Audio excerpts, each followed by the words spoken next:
فرض بقایی اون خونه که آمده بود موقع که جردن بودین یا نه؟ خونه ما نیامده بود ولی یه دفعه جواد کلیهش درد میگیره شدید و این حرفا میبرن عکس برداری کنن. این عکس رنگی رو تو یکی از این کلینیکا که منم با جواد بودم فریبرز اونجا بود و این حرفا این معرفی کرده بود ولاد رفته بودیم عکس رنگی گرفته بودیم اونجا مثل که مجانی بودی چجوری بودی این یه همچه چیزی بود. وقت از این دوران فریبرز خونه ما نیامد نه از این دورانی که از 58 مرداد تا 60 یک سال نیم از اعضای مخفی حزب مثل همین پرتوی یا نمیدونم مهرگان اینو دیدار داشتین دیگه؟ دیدار نداشتین؟ مفصل جدی؟ اینو یادمونم این نه آره بفرد آره اینطوری بودش که روزای اوایل انقلاب تازه مثل این که جنگ شروع شده بود. خب این جنگ که میشه اول انقلاب نیست، یک دقیقا 59 31 شهریور 59 میشه ترواقع میشه گفت که یک سال و نیم بعد از انقلاب. یک سال و نیم بعد خلاصه جنگ بود، شروع جنگ بود. آغاز پاییز اول پاییز 1359 شروع جنگ بود که یادمه که جواد به من گفته بودش که شاید قبل از این هم بود یادم نیست این حرفا ولی اون یادمه که اینا با موتوسیکلت می اومدن با موتوسیکلت و ستایی با هم دیگه. ستایی که بودن این منظورتونه؟ ستایی پرتوی بود و حاطفی بود و که اینا همه اسم مستعار داشتن که پرتوی خسرو بود و حاطفی هم حیدر بود و این خدایی هم چیز بود بابک علی خدایی بابک بود. این ستا می اومدن خونه ما چهارشنبه هم بود که می اومدن اونجا و جواد میگفت که یه غذای درست کن که شام اینا به اصطلاح می اومدن و اونجا وقتی که یکی اومده بود یکی از فامیلامون زنگ زده بود اومد که بیاد تو فوراً جواد اشاره زد که شما برین قایم بشید و از اونجا فهمیدم اینا مخفی هستن که نمیخواد کسی ببینه اینا چون دیگران می اومدن همینجور مثلا باقرزاده و اینا همسایه ما بودن می اومدن اونا می اومدن چیز مهمی نبود اینا مخفی بودن همونجا فهمیدم. بعد میشستیم و خلاصه غذا میخوردیم و صحبت میکردیم و مشروب میوردیم و میخوردن پرتوی لب به مشروب نمیزد میگفت من معدم درد میکنه این حرفا هر دفعه هم که میومد حتما توالت میرفت حالا من نمیدونم چی بوده اونجا میرفته نوار پر میکرد نمیدونم من خلاصه میدم این حدم میرفت شاید هم مریض بوده بیچاره میرفت. بعد هیچی از همه سمپاتیکتر هم حاطفی بود دیگه ولی برای ما صندوق خدایی هم بد نبود برای خودش چیز بود ولی اون پرتوی یک کلمه حرف نمیزد من صدای اون رو نشنیدم مؤدب نشسته و اینا و من میگفتم که جواد من چه میدونم خوشم نمیمد از این بعد جواد میگفتش که چیزه از همه بهتر از همه کار میکنه برای جواد کار کردن بهتر بود نه اینکه خوش آمده نمیدونم خوب بلد باشه صحبت کنیم برامون اینجوری بود اونم همچین مریض طوری بود میشه اصلا حرف نمیزد هر چهارشنبه در واقع می اومدن؟ هر چهارشنبه می اومدن چه مدتی مثلا یک سال 6 ماه؟ تا وقتی که پرتوی رو گرفتن پرتوی رو پس قبل از جنگ می اومدن پرتوی رو خرداد پرتوی رو تیر 1359 گرفتن 3 ماه قبل از جنگ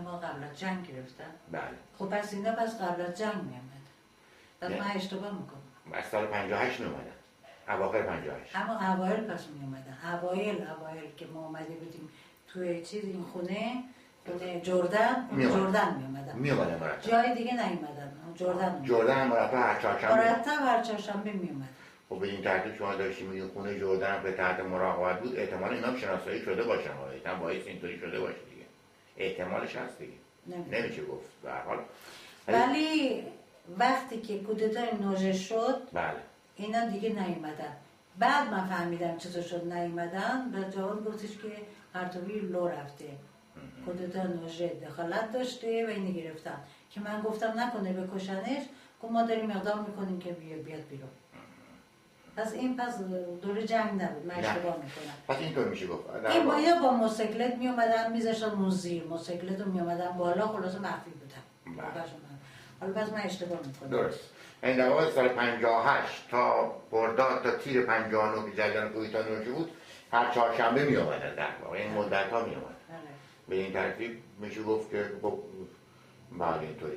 اون وقتی که حالا همجا بکن بحث بکنم چون میومدن، چون بحث زندان هم پیش میاد. در خاطرات کیانوری اینطور بحث میشه، گفته میشه که از جواد همسر شما جوانشیر در زندان چه جور دیدار داشتن، چه جوری شد، یا مثلا مدت کوتاهی هم دیگه دیدن توی راهروها یا چیز دیگه؟ نه اونا با هم توی اتاق بودن. جواد کیانوری وقتی که شلتوکی میمیره تو اون خونه که 7 نفر بودن با هم تو زندان شلتوکی تو زندان یه چیزی بود، یه اتاقی بود، یه ساختمانی بود، طبقه بالاش توری بود، طبقه پایین اینا 7 بودن. بعد شلتوکی که میمیره بیچاره سرطان گرفت که مرد، اون وقت جای اونو چیز آوردن، کیانوری آورد. بعد میگه که جواد به من گفت که پرتوی موقعی که شب 7 اردیبهشت یعنی 6 اردیبهشت نصف شب ما رو دستگیر کردند، پرتوی وقتی که آمد ما هر کی به اصرار کردیم موقع شب نرو، وقتی که رفت ما متوجه شدیم بعد از رفتن ما رو بازداشت کردن، یعنی پاسداران ما رو گرفتند. استدلال جواد این بود که پرتوی از قبل از 7 اردیبهشت با جمهوری اسلامی بوده. اون که معلوم به منم همین گفت. کی این حرف زد به شما؟ جواد گفت. شما دیداری که باش داشتین حرف زد؟ آره جواد گفت، دقیقاً گفت برای چی اصلا اومد تو جلسه، برای چی اومد جلسه، معلوم میگه مال اونا بوده، اومد جلسه به خاطر اینکه آخرین اخبار رو بگیره از تو جلسه، بفهمه چی کار میکنه. و اینا اون جلسه رو تشکیل داده بودن که یه در میخواستن بیرون ببرن از کشور، اونا که پیر بودن مسن بودن میخواستن ببرن بیرون. جلسه 6 اردیبهشت یعنی جلسه 6 اردیبهشت بود، لیست اصلا کامل آدمایی که قرار بود برن خارج بشن، اینا لیست رو میز بوده، اینا میان و میگیرن اینا رو. پرتوی از همین جواد تحلیل، جواد میگه که نه تحلیل، جواد میگه که این اومده بود به خاطر اینکه ما رو لو بده، اومده بود آخرین اخبار از ما بگیره. گفتم برای چی اومد؟ گفت برای اینکه اومده بود اخبار بگیره. مال اونا بود، برای چی اومد؟ و میتونست آدرس بده بیان بگیرن اینا. این اومده بود نشست اونجا خبرها رو بگیره بعد بگیره اینا رو چیز کنه. آخرین خبرها رو آخرین اطلاعات در جلسه آخرین اطلاعات پلیس بدونه که چه جمهوری اسلامی بدونه که این چه اتفاقی این جلسه چه بحثایی شد. آره. وقت اون بحثایی که شد اون وقت در بازجویی از جواد پرسیدن اینا رو که یعنی بازجویی از جواد بازجویی که بود فهمید که پرتوی اینا رو لو داد دیگه، منظورتون اینه دیگه، یعنی جواد پرتوی برداشت اینا رو آورد تو خونه آورد. تو همون خونه آورد اینا رو دستگیر کردن. چه چرا؟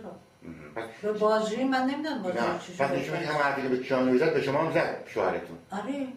من ملاقات حضوری داشتیم من گفت اینا که پرتوی اینطوری پرتوی این کارو کرد. بعد پرتوی ماشین ما رو گفت که آقا ما یه ماشین داشتیم تویوتا. بله. این تویوتا این بوده که همون آقای سرشار که صاحبخونه ما بود یه دونه ماشین پژو به ما داد. 604 چیزی خیلی خوب. 504 خیلی خوب بود، سفید بود رنگش. این که لو میره جواد میگه که اینو بفروشیمش. قرار بود بفروشیم اینا. چی لو میره یعنی؟ این ماشین لو میره. شناخته میشه. این ماشین میخوام بفروشن اینا. و درست یه رفیق اینجا هست الان. این رفیقمون میاد معمول میشه که با من بریم چون به اسم من. بله. با هم پا میشیم میریم ماشین رو میفروشیم. بعد تویوتا میخریم. تویوتا هم دست دوم بود. یه 30,000 تومان روش میذاریم تویوتا میخریم.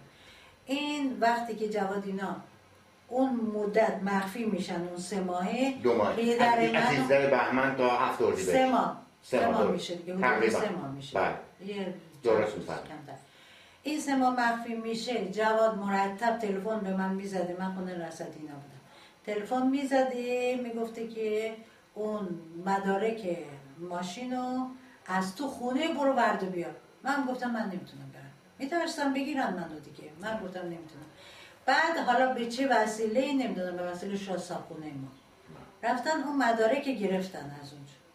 بعد وقتی تو ملاقات حضوری بود گفت اون مدرکای ماشینم که داشت به زور از ما گرفت، ماشین رو تحویل داد به اونم. گفت ماشین ما رو تحویل داد به جمهوری اسلامی. به جمهوری اسلامی تحویل داد. کی یعنی اینم جواد گفت. پرتوی داد. در این فاصله یعنی؟ نه بعد از این مدرکا رو حالا بعداً دادش، کی داده نمیدونم. ماشین یه جایی پیش اونا بوده دیگه، دست اونا. کی قبل از بازداشت یعنی یا بعد از بازداشت؟ بعد از هفت. بله. گفت این ماشین رو تحویل داد و مدارکم به زور از ما گرفت. مدارک رو قبل از بازداشت گرفته. قبل از بازداشت. زور زده و گرفته. هی فشار آورده به جواد که بازار بگو که بره اونجا مدارک بگیره. متوجه هستیم؟ این قبل از، یعنی جواد نظرش این بود که این قبل از بازداشت این آدم اونا بوده. همکاری می‌کرد. حالا قبل از اونش بوده یا 20 سال پیش بوده یا قبل یه سال پیش بوده نمیدونم. ولی قبل از 7 اردیبهشت حتما. به من نگفت. ولی گفت قبل از 7 اردیبهشت حتما بوده. 100%. اینا رو همه رو اینو گفت هم اوورد ما رو چیز کرد، لو داد، جلسه ما رو تو جلسه به خاطر این اومد که آخرین اخبار رو از جلسه بگیره. بعد 10 دقیقه بعدش هم من اومد و رفت بیرون و اومد ما رو تحویل داد. همراه پاسدارا اومد بود تو؟ همراه پاسدارا گفت اومد تو. اومد ما رو تحویل داد دیگه چی باز. از این واضح‌تر نمیشه. آره. اون وقت برق شما که ملاقات حضوری بعدا میپرسم از شما ملاقات حضوری 2 مرتبه با همسرتون داشتید. آره. تو حرفاتون اینطور بود دیگه 2 مرتبه بیشتر؟ 2 مرتبه. یه دفعه اوایل بود، یه دفعه آخر. این چه وقتی بود اول؟ تقریبا بذار من اینجا مثل که حساب کردم ببینم چه وقتی میتونه باشه.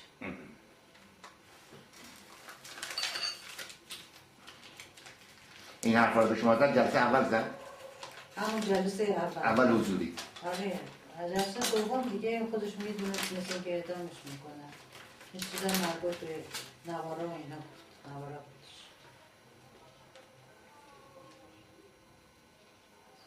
این موضوع از گرولادی هم بگم بعدا بگم.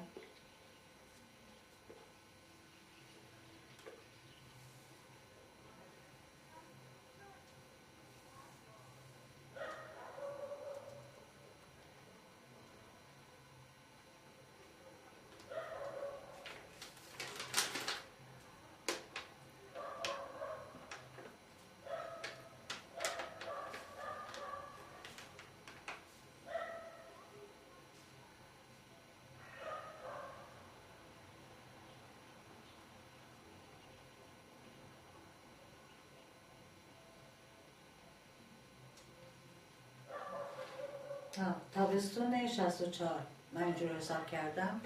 تابستون 64 ملاقات حضوری داشتیم. چند دقیقه صحبت کردیم؟ ملاقات حضوری اینطوری بوده، یه جشنی بوده، یه از این چیزای مذهبی بوده که جهادی ها همشون اعلام کرده بودن تو روزنامه اطلاعات کیان اینا که جهادی ها اون روز ملاقات حضوری دارن. یعنی من اون ساعت قبل از ظهر بوده تا ساعت 5 و 6 بعد از ظهر، مدت زیاد.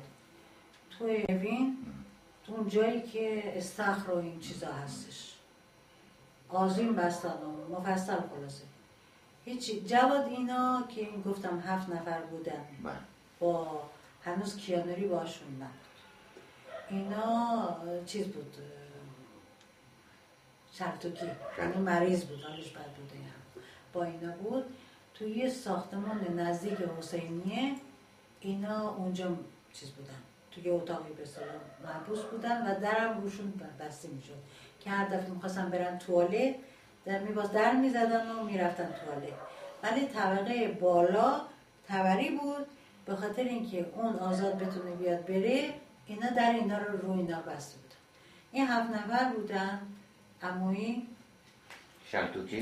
شلتوکی، حجری، کیمنش، زرقت، باقرزاده. این 6 تا افسرها بودن به اضافه جواد بود، بیشتر بودن دیگه. جواد بود، 2 تا دانشان بودن، بهرام دانش و احمد دانش اونجا بود. خلاصه اینا بعد این دسته رو خلاص نمیدونستم به یه جایی میباز وصل میکردم برای ملاقات دیگه، چون عده کمی بودن دیگه اینا گروه شد. اینا رو وصل کرده بودن به ملاقات با جهادیا. جهادیا مثل اینکه آدمای تواب و از اون آدما بودن که خیلی راحت میتونستن ملاقات حضوری از این حرفا داشته باشن. وقتی اینا رو اعلام کردن من یه حقه زدم، گفتم که ما میتونیم تو اینا قاطی بشیم. حالا تا ما رو ببرن تو اوین خیلی طول میکشه دیگه، این پایینی ها نمیدونن چه خبره. هیچی، ما برداشتیم یه تلفن زدیم به چیز، البته من نه، به خواهرشوهرم گفتم تلفن زد بپرسیم ما چی میتونیم بیاریم برای ملاقات، ما جهادی هستیم. نگفتیم اسممون چی. گفتش که یه مقدار ما غذا همه چی داریم، میوه و غذا همه چی داریم، اینا اگه خواستین یه کمی بیارین که همونجا بخوره دیگه، نبره تو اتاق برای خودش. ما هم کوشش کردیم باقلوا درست کنیم و یه جور فرمش حجمش خیلی کوچیک کردیم این حرفا و خورسه پرقوت باشه دیگه، هر چی تونستیم توش رو. بعد خواهرشوهر منم یه مقدار میوه، بهترین میوه ها رو خرید و اینا، ما حرف اینا رو گوش کردیم. رفتیم توی چیز لونا پارک که اونجا اول هفتخان رستم می‌خواست رد بشیم دیگه. لونا پارک اولش بود، یه حاجی کربلایی هم اونجا مسئولش بود، یه پدر سوخته. بعد هیچی ما اسمش کربلایی بود؟ حاجی کربلایی اسمش بود. میگفت توی چیز از این چی کیفدوز بازار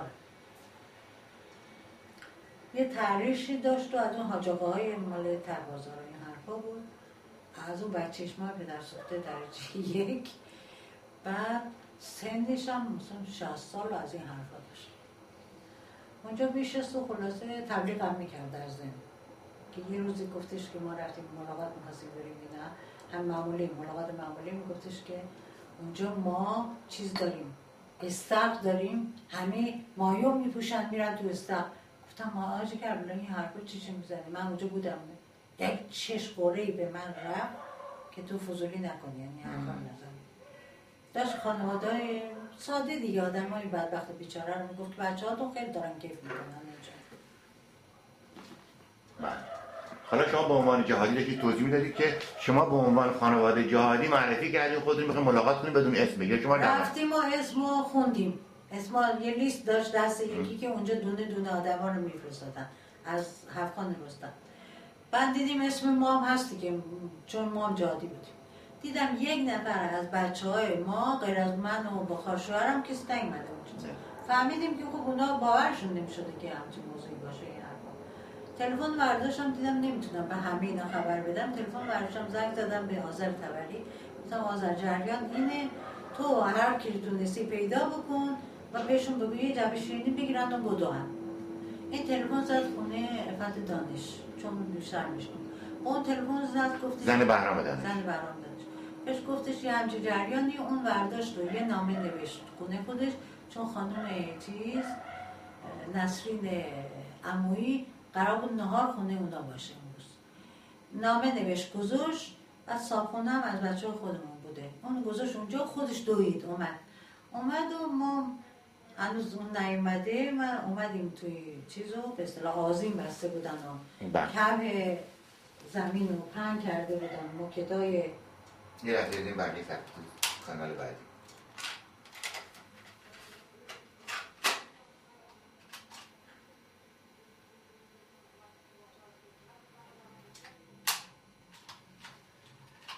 بفرمایید. بعد آذین بسته بودن و دم حسینیه. اما حسینیه نیست، دم استخر. حالا حسینی من یادم نیست که کدوم طرفش بود. دم استخر بود تو زندان. اینجوری بود تو زندان، یه جای خیلی محبت بزرگ.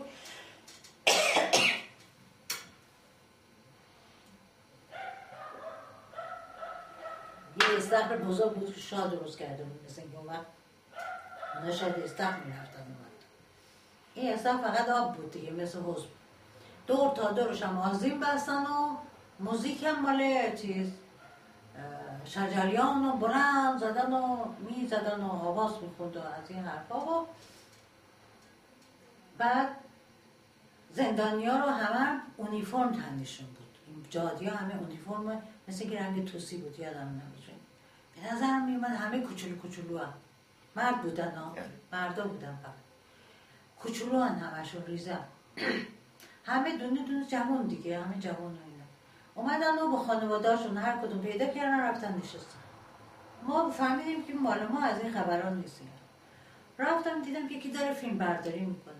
رفتم جلو گفتم آقا فقط فیلم برمیدارین؟ گفت پس چیکار کنم؟ گفتم مصاحبه نمیکنین؟ گفت حرفتون چیه؟ گفتم حرفم اینه که من زندانیم، الان نیم ساعت اومدم زندانیم نیومده. گفتش زندانیتون کیه؟ گفتم فرج الله میزانی. تا گفتم اونای دیگه واسطه بودن اونجا، گفت اوه این از اون سر کرده نمیدونم حزب توده است و از این چیزاست و اینا. ما دیدیم اینجا خیلی خراب کردیم. با شدیم در رفتم، از اینجا رفتم یه طرف دیگه دیدم یه آقای چیز بود بلند قد سیاه‌طوره خیلی سبزه سیر بود، مثل یه افریقایی طوری هم چیز بود. اصلا هم داشتن اینا؟ من ندیدم اصلا. مزیر میرا بود. ولی لباس پاسداری بود تنشون؟ یعنی بعضیا لباس پاسداری اونجا بودن، بعضیا سیویل بودن. این آقایی که شما مراجعه کردین چه لباسی داشت؟ این آقایی که مراجعه کردم لباس به نظرم سیویل بود. ولی زندانی نبود یعنی جز نبود، مأمور بودن. مأموران زندانیان لباس اونیفرم همه نشستن کپه با خانواده‌شون. این لباس هر کدوم با خاله عمه نمیدونم چی نشستن و دارن میخورن. نه مردم شما چطور تشخیص دادین که این مأمور اونا جز خانواده‌های بازدیدکننده اینا وایساده بودن، اینا هیچ کدوم جرئت نمی‌کردن راه برن خانواده ها، همه نشسته بودن اونجا. این من جرئت کردم میرفته بودم دنبال این حرفا. اینا داشت فیلم برداری میکرد، یه ادم بادم جو درقاب چی اونجا واسطه بود چه میدونم. بعد اینا همجور میرفتن میامد پادو بودن دیگه. من مراجعه میکردم که بابا زندانی ما خلاصه چیزی دیدیم اینجا خراب شد، رفتیم اون طرفتر رو دیدیم یه مأموری نمیدونم اون شروع کرد یا من شروع کردم. بس گفتم که آقا زندانی ما. گفت که همین حالا. گفتم فرج الله میزنی؟ گفت همین حالا. نگم بیشناخته. من باورم نشد، گفتم دروغ میگه دیگه. رفته یه دفعه دیدم که بله این نگو که چیز دانش اونم خبر داده بودن، برای که عفت اومده بود اینا خبر داده بودن دوتایی زیر بغل همدیگه از پله دارم میام پایین. آخه این حوض و این چیزا این پایینه از پله میباس میومدی که اگه یکی هم میخواد برای فرار کن جای خوبی بود دیگه، نمیتونست فرار کنه اونجوری. از جهت امنیتی این کار کرده. بعد هیچی دیدیم زیر بغل همدیگه رو گرفتن اومدن. من تمام مدت خواب میدیدم که جواد دیدم. جواد میگم که چی کارت کردم؟ چه بلایی به سرت آوردم؟ جواد هی داره به من حرف میزنه. مرتب این خواب و این برنامه رو اصلا خواب میدیدم مرتب. تا اینو دیدم و فوراً دستش گرفتم و گفتم که بریم اون طماع. حالا طماع اصلا نه ماکتی بود نه چیزی، سو استفاده دیگه. پا شدیم راه افتادیم و 4 تایی 5 تایی، یعنی خواهر و شوهر و من و با من و با جواد، اونام 2 تا بودن زن و شوهر. راه افتادیم در ضمن دارم میرم گفتم استفاده بکنم برای که ممکنه که اینا قطع کنن برنامه و این چیزا. گفتم جواد چی کارت کردن؟ این تند به من توضیح داد که دست همه رو شکوندن، دست چپ همه رو شکوندن. گفتم پس من تو تلویزیون دیدم که 2 دست تکار نمیکنه، دست راستش بود که چیز میکرد. من گریه هم گرفته بود، گفتم این دستش شکوندن. آذر گفت نه هم چیزی نیست. برنامه دوم نگاه کردیم با دست راستش دیدم که این بلنگو رو از جلو خودش برداشت گذاشت جلو، مثل که مهدی کیان میگه چیز. من فهمیدم این یه چیزیش هست اینجا. یه دستش فلجی یا واسه من فهمیدم اینجاش کار نمیکنه. نرماله. صورتش هم که وحشتناک بود قیافش. چشماش هم اینطوری تکون میخورد که مثل اینکه نور ندیده دفعه اولش. گفت دستش شکوندن. بعد دیگه شما چی سوالی؟ گفت دست همه رو شکوندن. دست حجری هنوز عباس حجری هنوز شکسته است. بعد مثل اینکه دست انوشیروان ابراهیمی هم گفت هنوز شکسته است، ولی حجری رو مطمئنم گفتش. بعد گفتم که چیزه باز چیزی گفتش که دست همه رو شکوندن، به من 150 ضربه شلاق داده بودن که بزنن. من تا 75 ضربه شلاق بیهوش شدم دیگه، نفهمیدم چی شد بیهوش شدم. بعد آپولو که گفتم آپولو چیه؟ گفت از بچه ها بپرس، نمیخواست وقت تلف کنم. بعد گفتش که چیز این چی وزن دستبند گفت قپانی آویزون و بس سرازیر کردم چیز با سخت با پا وز کردن به سخت وز کردن آویزونشون کردن و دستبند قپانی زدن. حالا اون وقت آویزون کردن اینجوری کردن نمیدونم، واسه اینا رو اسمش رو تون بود. گفت این کارا رو کردن و این چیزا. بعد هیچی دیگه همینا رو گفت و ما تا آمدیم نشستیم اونجا، اون دور رفتیم دیدیم اومدن گفتن که شما تشریف بیارین این جلو برای اینکه ما نمیتونیم پذیرایی کنیم از شما. ما دوباره برگشتیم. حالا در ضمن رفتن من میگم به اندازه 1 کیلو چیز برداشته بودم، این باقلوا درست کرده بودم. 1 کیلو هم خواهر مثلا میوه برداشته بودم. اون میوه دست بود، این باقلوا رو جواد نمیتونست بلند کنه. به من گفت که آذر بیا کمک بکن. گفتم بده دست من. گفت نه با هم دیگه میبریم. بعد دوتایی با هم کمک کردیم 1 کیلو رو گرفت و برد اونجا. یعنی نمیتونست.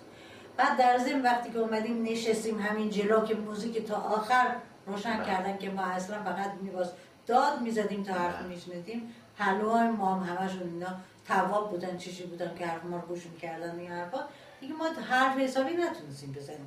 فقط یه پرسید حالا تو چطور پول در میاری نمیاری چی کار میکنی این چیزا رو پرسید که یه چیز معمولی بود. این حرفا در اون فاصله که فرصت داشتین صحبت کنین از زندانیانی که مثلا درباره حیدر مهرگان چی شد، اون جریان پرتویی که به شما گفت؟ آره همونجا گفت وقتی همون ساعت من گفتم که همین این حرفا پرسیدم. گفتم که پرتویی بپرسید. اون سه تفنگدار اسم اینا رو گذاشته بود سه تفنگدار. یعنی کی رو؟ یعنی پرتویی و مهرگان و با چیز خدایی سه تفنگدار میگفت. سه تفنگدار اسمشون بود میگفت، همیشه اسمشون گذاشته سه تفنگدار. گفتم سه تفنگدار که اون پرتویی که کثافت کرد و گفتم حاتفی هم که حیوانی رو کشتنش. شما خبر داشتین کشته بودن؟ بله همه جا پر شده بود. بعد چیز خدایی هم که گفتم که اون که در رفته چون شنیده بودین؟ اون از خانم سایه شنیده بود که از ایران رفت افغانستان. فرار کرده. من نفهمیدم کجا رفته. فرار کرده. شنیدم که فرار کرده از اونجا. جواد چشماشو در آورد به منو نگاه کرد گفتش که چی فرار کرده؟ این روبرو کردن با من. چی فرار کرد؟ تو زندان؟ آره تو زندان. گفت منو روبرو کردن. تو زندان دیگه کجا میتونن روبرو کنن؟ گفتم که چیزه من چه میدونم. یه قیافه گرفتم گفتم خب ببخشید. خیلی عصبانی به من نگاه کرد. اینجوری چند بار روبرو کردن؟ نفهم. گفتم تو زندان. بعد گفت روبرو کردم. من دیگه گفتم خب ببخشید دیگه تو زندان من اشتباه کردم. بعد تا اون وقت دیگه ایران بودم فکر می‌کردم زندانه دیگه اون با اوناست. پرتویی رو گفتم که جواد چون من تلویزیون دیده بودم اونجوری چه سخنرانی میکرد تعجب کردم این زبان از کجا آورده، این که اصلا زبان نداشت. که تعجب کردم اصلا صداش من نشنیده بودم. یعنی چقدر قشنگ حرف میزنه اونجا. من نمیدونم برنامه رو دیدم. نوار رو دیدین؟ دیدین چه سخنرانی میکرد؟ کمک میکرد این میکرد و در خدمت دادگاه بود. جمهوری اسلامی. بعد جواد گفتش که گفتم که جواد پرتویی قبلا چیز بود؟ خب من قبلنش رو یعنی قدیم یعنی قبل از انقلاب گفتم این بودش. گفت من نمیدونم اون وقتو ولی این آخرین جلسه ما که شب 6 بود 6 شبش اردیبهشت نزدیکای ساعت مثلا 10 این وقتا پاشده اومده 12 مثل که تموم شده کارشون نمیدونم واسه شب بوده این حرفا. این ورداشته اومده دیر کرده. گفت دیر کرد. من تو جلسه باش دعوا کردم. گفتم تو چرا دیر میکنی رفیق؟ بدترین وقت الان دیر میکنی خطرناکه برام. میترسید نکنه لو رفته. این دیر کرد. بعد زودتر از همه ما رفت ورداشت اونا رو آورد و ما رو لو داد. گفتم برای چی اومد؟ اصلا تو جلسه گفت برای این اومدش که من نگفتم، من نپرسیدم، اون خودش گفت برای این اومد تو اون جلسه، خودش فهمیده بود برای اینکه آخرین چیز رو، اخبار رو بدونه. و آدمایی که قرار بود بفرستن خارج، پیرا رو معمولا میخواستن بفرستن، تبری و نمیدونم جودت و اینا رو میخواستن بفرستن. لیست اونا رو میز بوده. بعد اومدن ما رو گرفتن با این لیست، گفت این اوورد. بعد سر ماشین شد، سر اساسیه شد، گفت بازم اساسیه تو رو بد دادن. گفتم آره کتابا اینا. من نخواستم ناراحتش کنم این حرفا. گفت کتابا؟ گفتم آره. گفت کتابا رو که اینجا، من چند دفعه دروغ بهش گفتم. گفت کتابا رو که اینجا آوردن، من دیدم کتابا خودم که. من دیگه خجالت کشیدم دیگه دروغ گفتم بهشون این حرفا.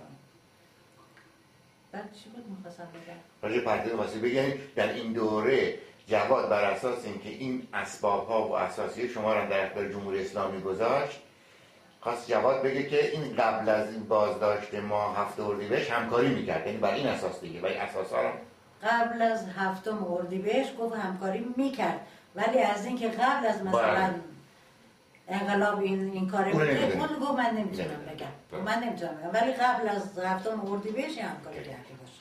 حالا کی این لو رفته اون وقتی که فقط همین حد کنه، چون آدم خیلی دقیق بود، نمیخواست که چیز بکنه الکی همجور بگه من حد میزدم اینطوری دقیقا به من گفت، همین دارم میگفت که من بدونم دیگه، بعدم پخش بکنی که حقیقت تاریخ معلوم بشه. حقیقت چیزی بوده. آره بعدم خدایی هم با اعتماد و اعتقاد راسخ دقیقاً تو چشش در آورد اینطوری کرد که ما ترسیدیم. گفتم خب ببخشید من نمیدونستم، حتما اونجاست، من که نمیدونستم، من شنیدم فقط.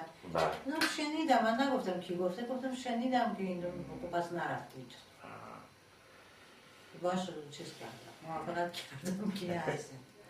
بعد چیشی بود موضوع؟ راجع به زندان اولین ملاقات حضوریتون و این تموم شد دیگه. درباره اساسیه میگم. بعد گفتش که ماشین ما رو هم که گفت که پرتوی فشار آورد به ما که اون چیزو بگیریم، مدارک ماشین رو از خونه بگیریم، اینا رو گفت. پرتوی گفت فشار آورد، نگو پرتوی بهش میگم، یه هر مرتب تلفن میزد میگو برو اونجا برداریم. بعد ما یه وسیله اینو گرفتیم، نگفت کی بود، کی داد به ما این حرفا، ما گرفتیم، این ورداش صاف برد تحویل داد به اینا.